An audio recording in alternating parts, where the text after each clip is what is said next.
saludarles nuevamente desde La Raíz.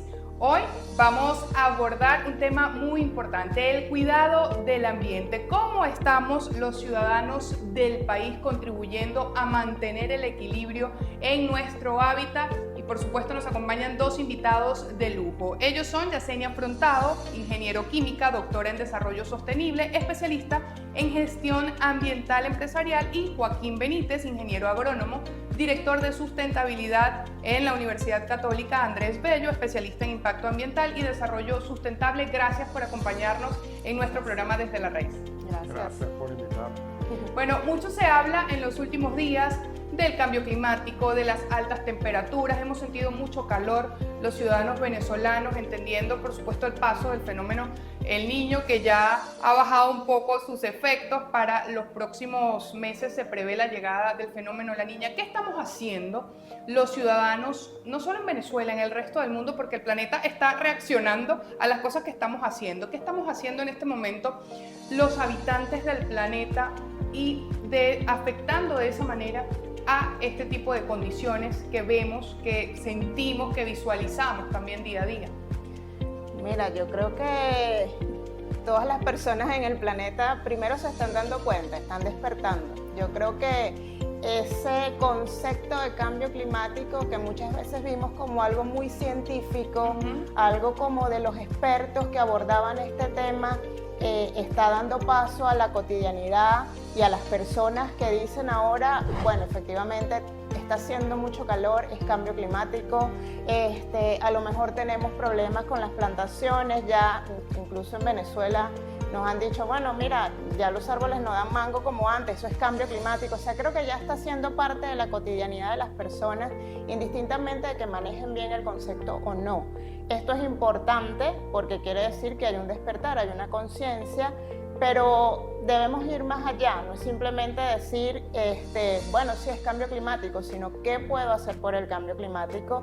Y un poco orientado hacia tu pregunta, el despertar ha ido acompañado no solo de esos protocolos, esos convenios, sino también el bajar, el sociabilizar con las personas de que somos nosotros también culpables o no tanto culpables, responsables, exacto, de que somos nosotros responsables y cómo podemos hacer pequeñas acciones para abordar eso que está sucediendo. Entonces, sí creo que con ese despertar de conciencia ha venido una aceptación de responsabilidad, pero todavía a las personas les faltan mucho esas herramientas de cómo puedo hacer yo desde mis distintos ámbitos para dar respuesta a eso que dicen que es cambio climático.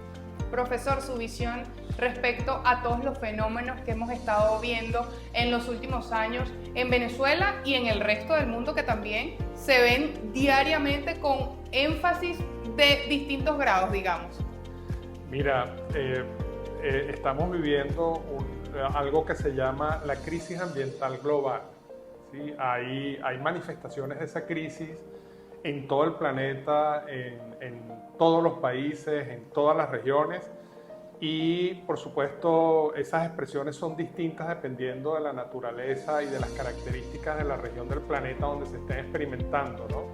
El cambio climático y sus consecuencias y sus efectos es una de las más notorias, no solo porque sus impactos son importantes, sino porque además está teniendo mucha repercusión en las decisiones que están tomando los países, las personas, las organizaciones, los gobiernos, los empresarios, sobre qué hacer y cómo hacer para adaptarse, ¿no?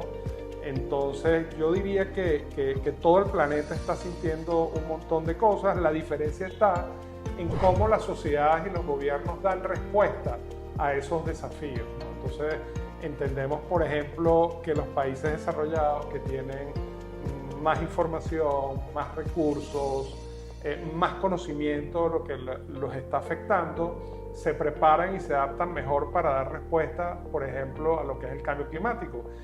En cambio, los países menos desarrollados, con menos recursos, están resultando más vulnerables porque no existen las capacidades para adaptarse y hacer frente a todo esto digamos, todos estos desafíos que se nos están imponiendo, ¿no?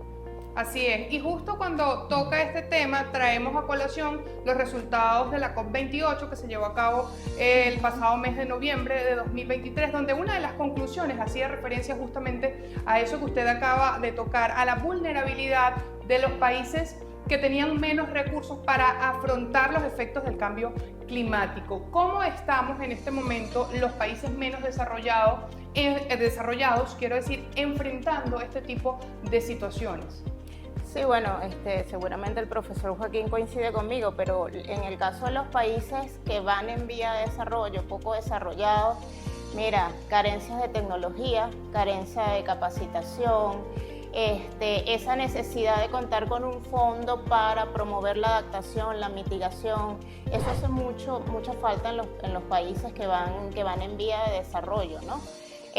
Porque muchas veces además cuando recibimos las tecnologías, cuando recibimos esas bonanzas, entonces ya puede ser que sea demasiado tarde, vayamos tarde en esa carrera, y eso es lo que nos está afectando pues, en sobremanera.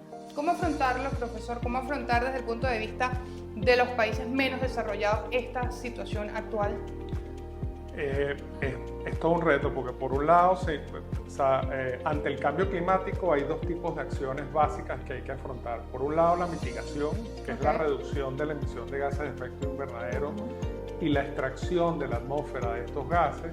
Y por otro lado, la adaptación, que es, bueno, conociendo que está cambiando las cosas, cómo hacemos para adaptarnos y ser más resilientes, ¿no? La mitigación impone variaciones en el modo en que las cosas se desarrollan, impone variaciones en la economía. La mitigación supone usar disminuir el uso de combustibles fósiles. La mitigación supone usar transporte sostenible, transporte público. Y muchos países, muchas economías no tienen esa capacidad y esas no son cosas factibles para desarrollarlas. En la COP que tú mencionabas hace un ratico, una de las discusiones más importantes que se dieron, que fue un caso significativo, es que Uganda estaba reclamando su derecho a abrir territorio para las concesiones petroleras para usar el petróleo para desarrollarse. Entonces, claro, en plena época de promoción de la disminución del uso de combustibles fósiles, abrir más campos petroleros para la explotación parece un contrasentido, pero desde el punto de vista de Uganda tiene todo el sentido del mundo porque, bueno, son recursos que puede usar para su desarrollo. Más o menos todos los países enfrentan eso. Y luego para la adaptación hacen falta recursos para investigación, para producir información básica que permita tomar decisiones. Es importante, por ejemplo, que países como el nuestro densifiquen mucho más su red de estaciones meteorológicas para poder tener datos con los cuales gestionar la adaptación. Hace falta dinero para investigación, para poder aplicar modelos que nos digan cómo van a ser las cosas en nuestro país de aquí a mediados del siglo XXI. Entonces, bueno, esos son desafíos importantes que requieren, en primer lugar, voluntad política para poderlos afrontar. Bueno, vamos al regreso de esta pausa a continuar analizando esta situación. Vamos a hablar de esos países que son referencia en cuanto al cuidado medioambiental, en cuanto a las emisiones de gases de efecto invernadero. ¿Quiénes sí están cumpliendo? Porque mucho se habla en esas convenciones, en esas cumbres de Naciones Unidas dice una cosa, en la COP se dice otra, pero en la realidad es que en el camino, en el transitar, en aras del desarrollo económico de los países, pues se pierde de repente ese cuidado del planeta, y eso quiero conversarlo al regreso de esta pausa. También saber cómo desde el sector agroproductivo nacional podemos entender todo este análisis, toda esta realidad y tratar de avanzar en ese sentido, de ser productivos pero también de ser amigables con el planeta. Lo conversamos después de esta parte Desde la Raíz, ya venimos con más. Gracias por continuar en sintonía de Agrotendencia, esto es Desde la Raíz.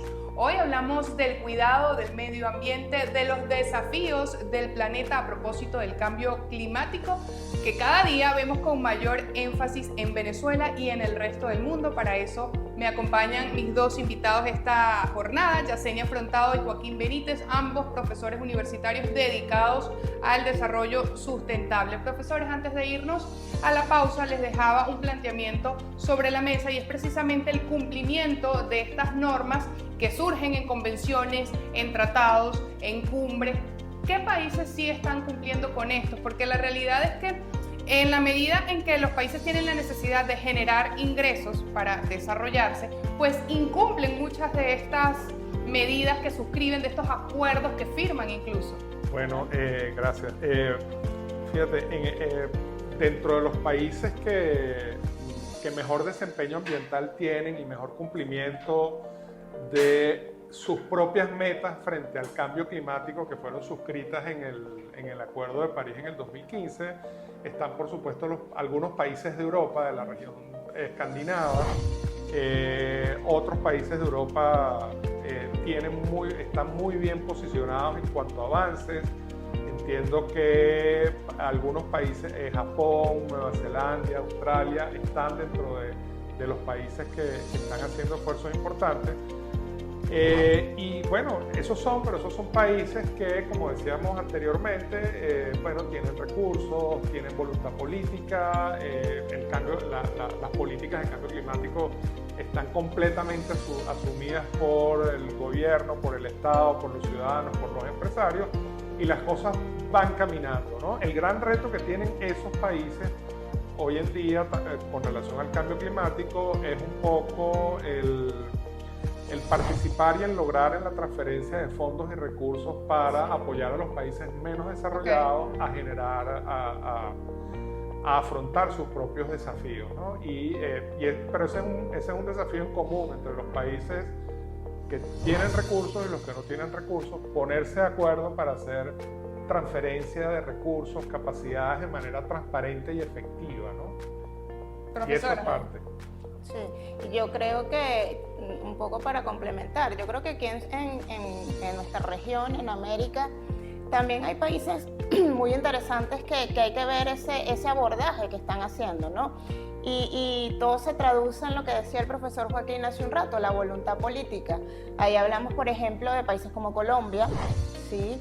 Que en muchas oportunidades ha dado avances, ha hecho iniciativas, ha dictado políticas para abordar el cambio climático, la parte de mitigación, conservar sus recursos naturales. En el caso de Centroamérica podemos ver el caso de Costa Rica, que hacen un manejo bastante avanzado de lo que son sus recursos naturales, disminuyen sus pasivos ambientales, contabilizan cuál es su capital natural, porque lo más importante es partir de eso, bueno, qué tenemos y en qué condición lo tenemos, ¿no?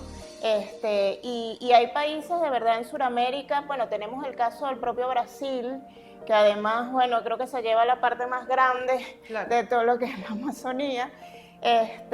Y es así como que, bueno, si avanzamos mucho, de repente retrocedemos, volvemos a avanzar. Esta mañana escuchaba que el presidente había comentado nuevamente, sí, tenemos problemas con el cambio climático, sí está pasando esto en el país, hay que abordarlo, y todo parte de eso, la voluntad política. Pero sí creo que hay unos ejemplos en América que pudiésemos considerar que son países que van avanzando en función de mitigar y de adaptarse a lo que es el cambio climático. En Venezuela, si aterrizamos en nuestro país, ¿cómo podemos evaluar las políticas medioambientales? Hace tal vez un año, quizá un poco menos, veíamos noticias que hablaban de reforestación en parques de Bolívar, de Amazonas, por ejemplo. ¿Cómo estamos en ese sentido en nuestro país? ¿Hacia dónde estamos mirando para mitigar los efectos del cambio climático? También el tema del arco minero que tanto daño le ha hecho a nuestros parques nacionales. Mira, voy a hablar de la reforestación, le dejo al profe el tema del arco minero.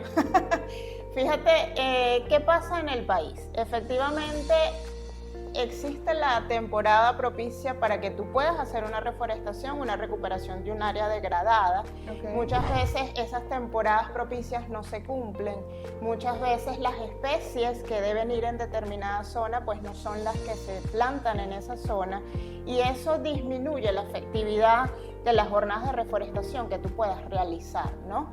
Entonces, siempre es válida la recomendación, claro está, reforestar es uno de los pilares donde tú puedes decir, bueno, vamos a reforestar, vamos a recuperar áreas degradadas, eso nos sirve sí para mitigar el impacto, la captación de dióxido de carbono, pero deben hacerse con la debida planificación, deben hacerse con la debida conciencia de que además, después de que tú recuperas esa área, plantaste esos árboles, y muchas veces adolecemos de eso, pues no hay un cuidado posterior de esos árboles que están allí. Lo que viene luego de Exacto, sembrar. ¿qué viene después de sembrar esos árboles? O sea, ¿dónde está el cuidado? ¿Dónde está el riego? Si sembramos una temporada que no era propicia.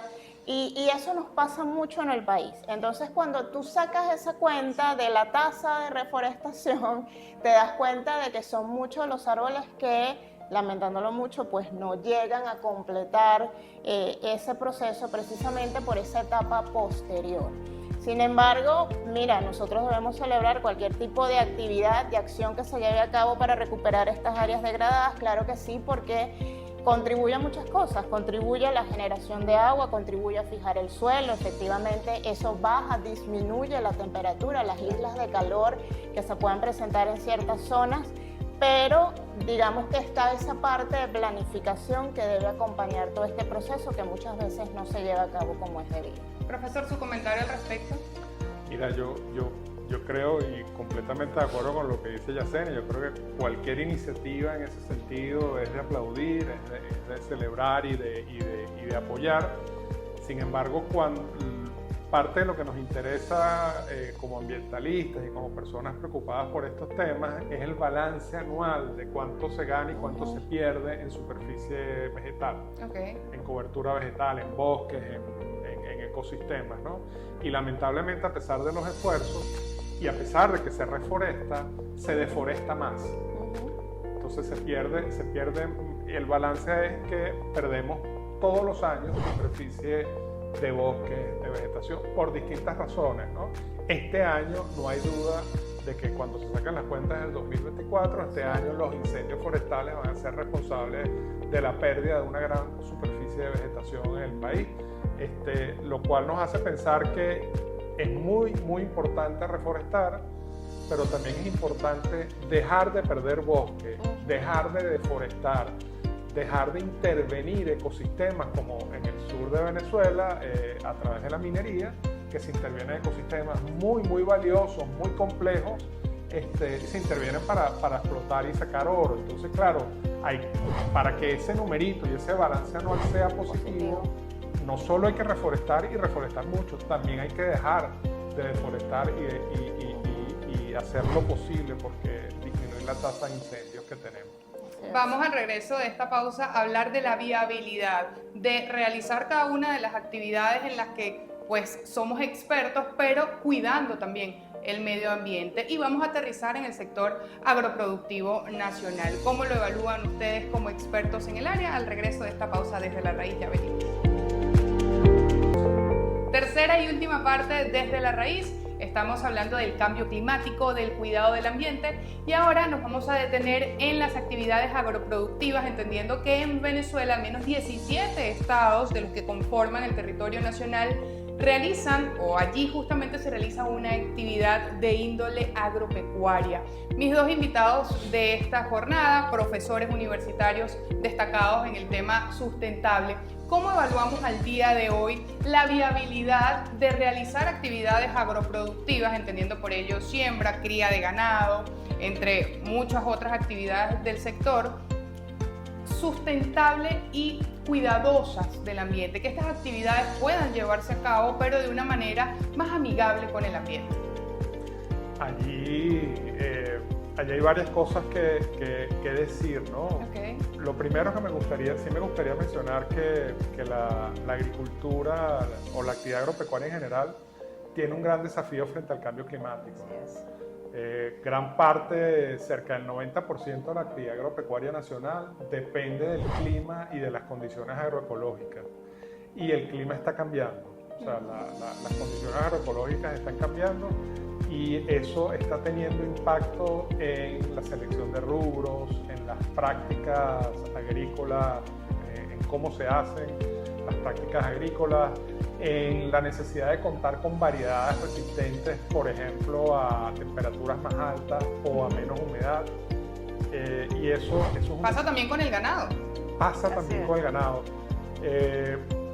Uno pudiera pensar que en Venezuela se investiga poco sobre el tema, pero revisando información encontré que tanto trabajos presentados en el marco de lo que la Academia de Ciencias Físicas, Naturales y Matemáticas llaman los reportes académicos de cambio climático, como investigación hecha por las facultades de agronomía del país, hay bastantes trabajos que dan cuenta de cómo van a cambiar las condiciones climáticas de las zonas agropecuarias del país. Entonces, por ejemplo, revisábamos un trabajo que hablaba del eje cafetalero del estado Lara, que bueno, a mediados de siglo va a perder gran parte de su aptitud para el cultivo de café. O sea, se va a hacer un sitio más seco y más caliente. Entonces, ese eje cafetalero tiene que adaptarse a esas cosas y se tiene que adaptar mediante prácticas agrícolas particulares, como seleccionar variedades resistentes a mayor temperatura y que no requieran tanta humedad, como a prácticas conservacionistas del suelo. Entonces allí empiezo a comentar algo sobre tu pregunta específica, ¿no? Entonces, en cultivos en ladera, mínima labranza, esa es una de las condiciones, creo yo, más importantes para gran parte de la actividad agrícola que se desarrolla en nuestras zonas montañosas. Tiene que ser una de las prácticas que facilite y se lleven adelante para generar el mínimo impacto de la pérdida de suelo, ¿no? Por erosión y lluvias, ¿no? Lo otro que está teniendo alguna importancia desde hace ya algunos años y que es un factor que contribuye definitivamente a hacer la agricultura más sostenible es el uso de técnicas de control biológico de plagas. Es decir, evitar el uso de insecticidas, de pesticidas y apoyarse en mecanismos de control biológico que son efectivos y de práctica común ya en muchísimos cultivos. Entonces eso es un aporte importante y una de las formas de hacer que la agricultura sea más sostenible. La viabilidad en este momento, profesora, ¿cómo lo evalúa usted desde el punto de vista de las actividades agroproductivas en Venezuela? Mira, todo tiene que ir acompañado de lo que es la formación y la educación del agricultor, ¿no? Porque uno de los principales desafíos es ese, cuando tú quieres acompañar al agricultor, llevarle, digamos que todos estos conocimientos, las nuevas tecnologías, las nuevas metodologías para que esto sea más amigable, una de las resistencias es yo siempre lo he hecho así, mi padre siempre lo ha hecho así y por todos mis ancestros lo hemos hecho así. Y sí, de verdad que los agricultores tienen técnicas muy buenas, pero en este momento estamos pues en otras circunstancias que ameritan precisamente el acompañamiento, ese proceso de formación y educación del agricultor bajo estas nuevas tendencias, ¿no? Entonces es uno de los principales desafíos a vencer. Lo bueno es que cuando ellos se sienten apoyados, se sienten acompañados, pues creo que allí pues precisamente se empiezan a dar los cambios. Y lo otro es la necesidad de que esto venga acompañado de políticas públicas. Esto tiene que venir acompañado precisamente de esos lineamientos que deben venir de los entes competentes para que esto abarque todos los niveles que tenga que abarcar, se haga ley. Y esa también es una de las deficiencias que tenemos, además de, bueno, cuál es el acompañamiento financiero también que se requiere para hacer estos cambios a nivel de agricultura. Claro. Es costoso involucrarse con el tema de lograr actividades sustentables con el medio ambiente. Mira, en el caso de la agricultura, yo creo que hay una feliz coincidencia, porque gran parte, cuando hablamos de alta tecnología para la agricultura, de agricultura de precisión, de micronivelación de suelo, todo eso redunda en un uso más efectivo del agua, lo cual es sostenible, porque si tienes suelos mejor nivelados, pues vas a manejar, cuando es cultivo bajo riego, vas a manejar mejor el agua. Cuando hablas de estas técnicas, también hablas de un uso más eficiente del fertilizante, que también es más sostenible, uso más eficiente de pesticidas si es que los necesitas, lo cual también hace que sea más sostenible, y además dan mayor rendimiento. O sea que si bien pues hay una coincidencia entre una coincidencia no, sino un alineamiento entre la aplicación de más tecnología, la obtención de más rendimiento y por lo tanto hacer de la agricultura una actividad rentable, ¿no? Yo rescataría de lo que ustedes acaban de decir que es importante la formación y la educación en torno a todo esto, porque sí, evidentemente la resistencia es desde la parte venezolana, evidentemente, y desde cualquier otro escenario, porque en un reciente congreso veíamos que los productores decían exactamente lo que acaba de comentar la profesora, es que yo siempre lo he hecho así, pero lo que has hecho así te funciona ahora